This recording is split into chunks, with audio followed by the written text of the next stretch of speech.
Assalamualaikum warahmatullahi wabarakatuh. Kami dari kelompok 6 kelas akuntansi keuangan menengah 1 F013 akan mempresentasikan materi Cash and Receivable. Sebelum melanjutkan ke pembahasan materi, izinkan saya sebagai perwakilan kelompok akan memperkenalkan anggota kelompok 6.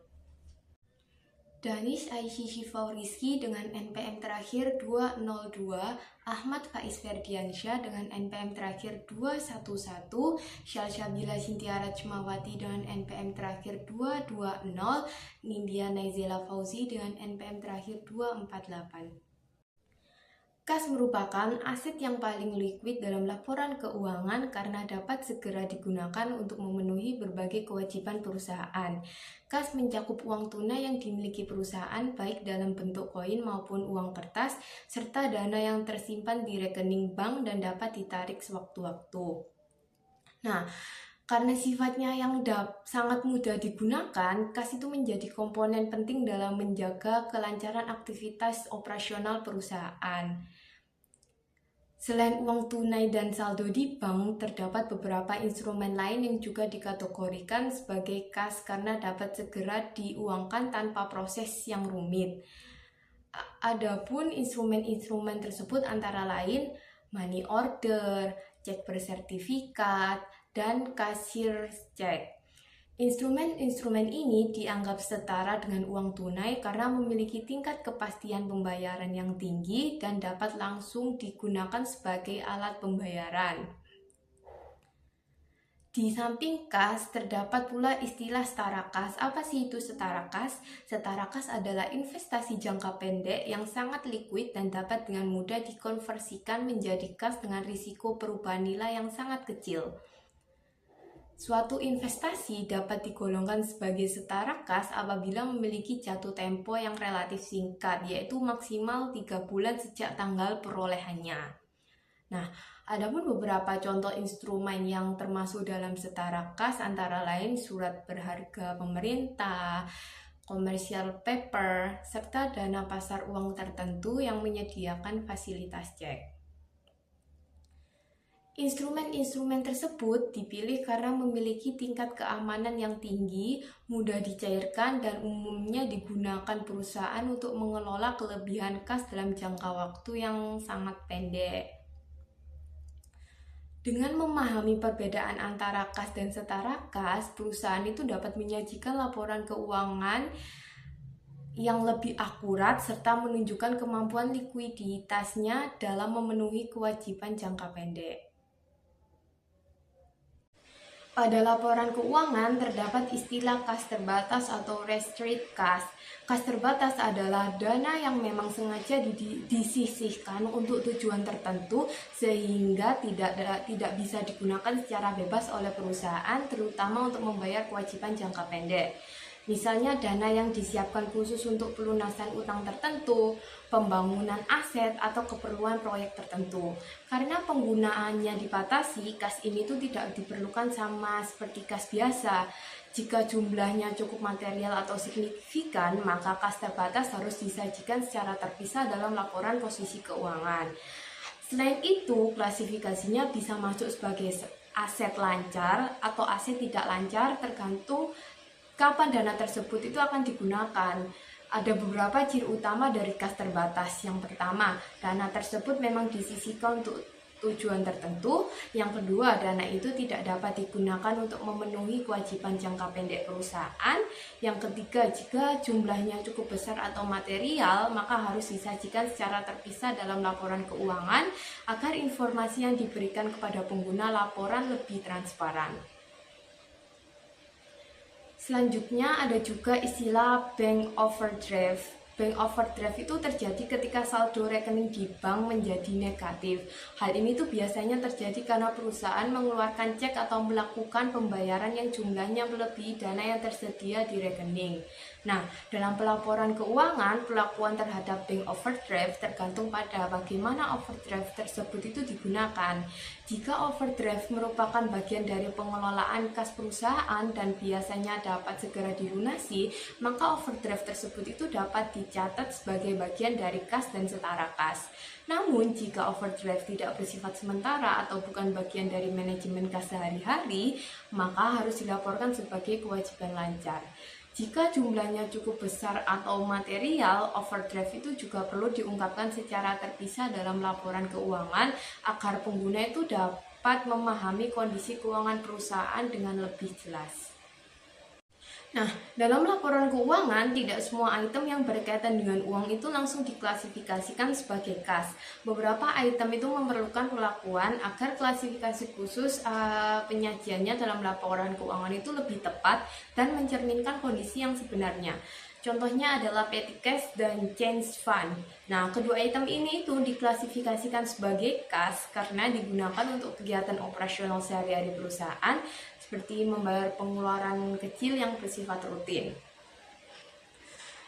Selanjutnya ada post date checks dan IOUs. Post date checks itu cek yang tanggal pencairannya berada di masa depan sehingga belum bisa diuangkan untuk saat ini.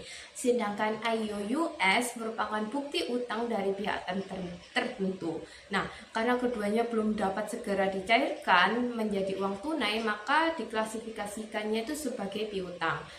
Kemudian ada travel advance, yaitu uang muka perjalanan yang diberikan kepada karyawan untuk keperluan dinas. Nah, jika nantinya uang tersebut harus dipertanggungjawabkan atau ditagih kembali kepada karyawan, maka diklasifikasikan sebagai piutang. Namun, jika tidak ditagih kembali, maka dicatat sebagai beban dibayar di muka. Terakhir itu ada stempel pos. Meskipun digunakan untuk kegiatan operasional, stempel pos itu tidak termasuk kas karena tidak dapat digunakan langsung sebagai alat pembayaran umum. Nah, oleh karena itu, stempel pos itu biasanya diklasifikasikan sebagai persediaan atau biaya dibayar di muka. Dengan klasifikasi yang tepat, laporan keuangan itu dapat memberikan informasi yang jelas dan akurat mengenai posisi kas dan aset perusahaan. Jadi saya akan menjelaskan tentang recognition of accounts receivable atau pengakuan piutang usaha. Piutang usaha biasanya muncul ketika perusahaan melakukan penjualan barang atau jasa secara kredit kepada pelanggan. Jadi pelanggan belum langsung membayar saat transaksi terjadi. Piutang diakui ketika perusahaan sudah memenuhi kewajiban kinerjanya, yaitu ketika barang atau jasa sudah diserahkan kepada pelanggan. Hal yang paling penting adalah perpindahan kontrol dari perusahaan ke pelanggan. Artinya, pelanggan sudah memiliki hak atas barang tersebut. Beberapa indikator bahwa kontrol telah berpindah antara lain perusahaan sudah memiliki hak untuk menerima pembayaran, kepemilikan barang sudah berpindah, barang sudah diserahkan secara fisik, risiko dan manfaat kepemilikannya sudah berpindah, serta pelanggan telah menerima barang tersebut. Selanjutnya adalah measurement atau pengukuran piutang. Piutang diukur berdasarkan transaction price, yaitu jumlah imbalan yang diharapkan perusahaan akan diterima dari pelanggan sebagai pembayaran atas barang atau jasa yang dijual. Namun dalam praktiknya, jumlah yang diterima tidak selalu sama dengan harga awal perjualan. Ada beberapa faktor yang dapat mempengaruhi nilai piutang. Contohnya ada trade discount, cash discount, sales, returns and allowance, serta time value of money. Oleh karena itu, perusahaan harus mencatat piutang sebesar jumlah kas yang benar-benar diharapkan akan diterima. Selanjutnya ada variable consideration. Variable consideration ini adalah bagian dari harga transaksi yang jumlahnya dapat berubah karena kejadian di masa depan. Misalnya adanya diskon, retur barang, allowance, rebate, atau bonus kinerja. Karena jumlahnya tidak pasti, perusahaan perlu membuat estimasi tentang beberapa jumlah yang kemungkinan besar akan diterima dari pelanggan. Estimasi ini kemudian digunakan untuk menentukan jumlah pendapatan dan piutang yang dicatat dalam laporan keuangan. Ada beberapa bentuk dari variable consideration. Yang pertama adalah trade discount, yaitu potongan harga yang diberikan kepada pembeli tertentu atau untuk pembelian dalam jumlah besar. Potongan ini biasanya langsung mengurangi harga jual. Yang kedua ada cash discount, yaitu potongan harga yang diberikan jika pelanggan membayar lebih cepat. Misalnya dengan cara pembayaran mendapatkan diskon jika melunasinya di 10 hari awal. Yang ketiga adalah sales returns dan allowance, yaitu ketika pelanggan mengembalikan barang atau meminta pengurangan harga karena barang rusak atau tidak sesuai. Yang terakhir ada time value of money atau nilai waktu uang. Secara teori, piutang seharusnya diukur berdasarkan present value, yaitu nilai sekarang dari kas yang akan diterima di masa depan. Hal ini karena uang yang diterima di masa depan nilainya tidak sama dengan uang yang diterima saat ini. Namun dalam praktiknya, untuk piutang jangka pendek yang biasanya kurang dari 1 tahun, konsep ini sering diabaikan karena pengaruhnya dianggap tidak material. Jika jangka waktunya lebih panjang, maka perusahaan perlu mempertimbangkan komponen bunga atau pembiayaan dalam pengukuran piutang. Kali ini kita akan membahas mengenai penilaian piutang. Tujuan utamanya adalah untuk menyajikan piutang pada nilai yang diperkirakan benar-benar akan diterima dari para pelanggan. Karena tidak semua pelanggan mampu membayar, perusahaan harus memperkirakan piutang yang tidak tertagih atau bad debts. Pencatatan debit pada akun beban piutang tak tertagih dan kredit pada akun piutang usaha. Dua metode yang biasanya dipakai untuk menentukan penilaian piutang adalah metode penghapusan langsung dan juga metode penyisihan. Metode penghapusan langsung, dengan metode ini, beban hutang tak tertagih hanya akan menunjukkan kerugian aktual barang tak tertagih. Perusahaan akan melaporkan piutang sebesar jumlah kotornya. Metode ini dianggap gagal mencatat biaya pada saat terjadinya dan tidak menghasilkan piutang dinyatakan sebesar nilai realisasi tunai pada neraca. Maka dari itu, metode ini jarang dipakai. Kemudian ada metode kedua, yaitu metode penyisihan, di mana melibatkan estimasi piutang tak tertagih pada setiap akhir periode. Perusahaan memperkirakan piutang dan kas yang tidak tertagih nilai realisasi menggunakan informasi mengenai peristiwa masa lalu dan terkini, serta perkiraan kolektibilitas di masa depan. Realisasi nilai itu merupakan jumlah bersih yang diharapkan diterima perusahaan dalam bentuk tunai. Dan ada contoh kasus dari penilaian piutang menggunakan metode penyisihan. Brand Furniture memiliki penjualan kredit sebesar 1.800.000 euro. Dari jumlah ini tersisa 1.550.000 euro tidak tertagih pada tanggal 31 Desember. Kemudian manajer kredit memperkirakan sebesar 10.000 euro dari penjualan ini tidak akan pernah tertagih. Jumlah penyesuaian adalah dengan mendebit beban piutang tak tertagih sebesar 10.000 dan juga penyisihan dari piutang tak tertagih sebesar 10.000. Kemudian berikut adalah neracanya. Kemudian ada penghapusan dan pemulihan akun. Ketika perusahaan telah kehabisan segala cara untuk menagih rekening yang telah jatuh tempo, perusahaan harus menghapus akun tersebut. Misalnya pada praktik standar mengharuskan untuk menghapus akun lebih dari 210 hari setelah jatuh tempo. Contoh, Brand Furniture menghapus saldo utang Randall PLC sebesar 1.000 euro pada bulan Maret 2023. Berikut adalah jurnalnya. Nah, kemudian ada kasus di mana kadang-kadang perusahaan menerima uang setelah entry tersebut dihapus. Entry jurnalnya adalah dengan membalikkan pencatatan yang dibuat dalam penghapusan rekening, lalu mencatat transaksi seperti biasanya.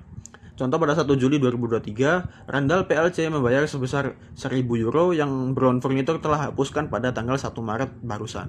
Berikut adalah jurnalnya. Ada memperkirakan penyisihan. Seperti penjelasan sebelumnya, perusahaan memperkirakan piutang tidak tertagih nilai realisasi menggunakan informasi tentang peristiwa masa lalu, masa kini, serta perkiraan kolektibilitas di masa depan. Misalnya, suatu perusahaan dapat memperkirakan persentase piutang tidak tertagih tanpa mengidentifikasi akun tertentu. Prosedur ini memberikan perkiraan yang cukup akurat mengenai nilai realisasi piutang. Oleh karena itu disebut sebagai pendekatan persentase piutang. Nah, perusahaan dapat menerapkan metode ini dengan menggunakan metode satu tingkat komposit yang mencerminkan perkiraan piutang tak tertagih. Atau perusahaan mungkin dapat mengatur penuaan jadwal piutang yang menerapkan persentase berbeda berdasarkan pengalaman masa lalu untuk berbagai kategori umur. Contoh, perusahaan Wilson & Co memiliki akun penyisihan 800 euro sebelum penyesuaian kredit. Dalam hal ini, Wilson menambahkan 25.810 euro ke akun penyisihan. Ada jadwal penuaan dari perusahaan Wilson Co. Terdapat 5 kategori dari aging schedule atau jadwal penuaan, yaitu kategori pertama adalah di bawah 30 hari, kategori kedua 30 sampai 60 hari, kategori ketiga 60 sampai 90 hari, kategori keempat 91 sampai 120 hari, kategori kelima lebih dari 120 hari. Nah, kemudian ada di sebelah ini ada jurnal penyesuaian dari transaksi sebelumnya. The recognition of receivables adalah proses menghapus piutang dari laporan posisi keuangan perusahaan. Hal ini terjadi ketika perusahaan tidak lagi memiliki kendali atau hak atas arus kas dari piutang tersebut. Biasanya, the recognition terjadi ketika piutang ditransfer atau dijual kepada pihak lain.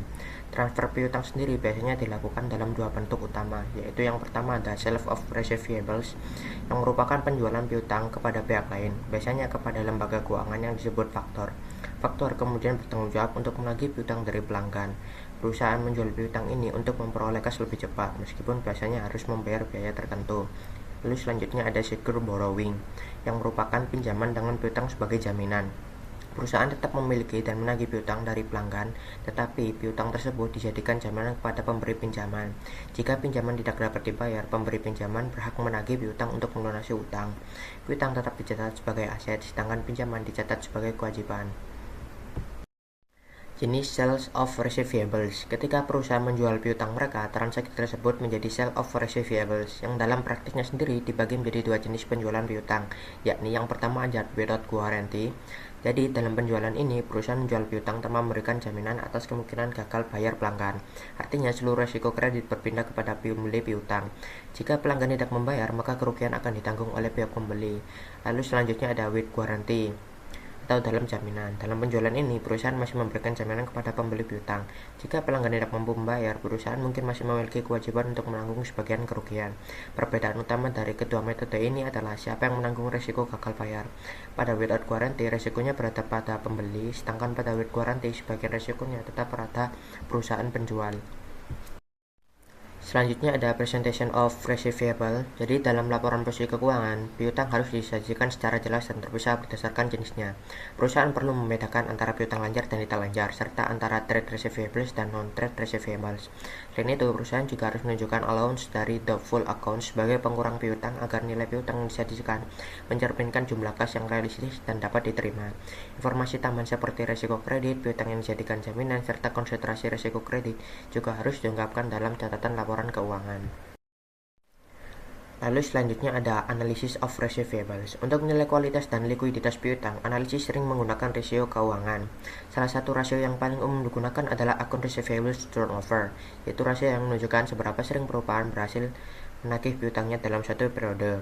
Semakin tinggi rasio ini, semakin cepat perusahaan mengubah piutang menjadi kas. Rasio ini membantu menilai efisiensi manajemen dalam mengelola kredit dan penagihan utang.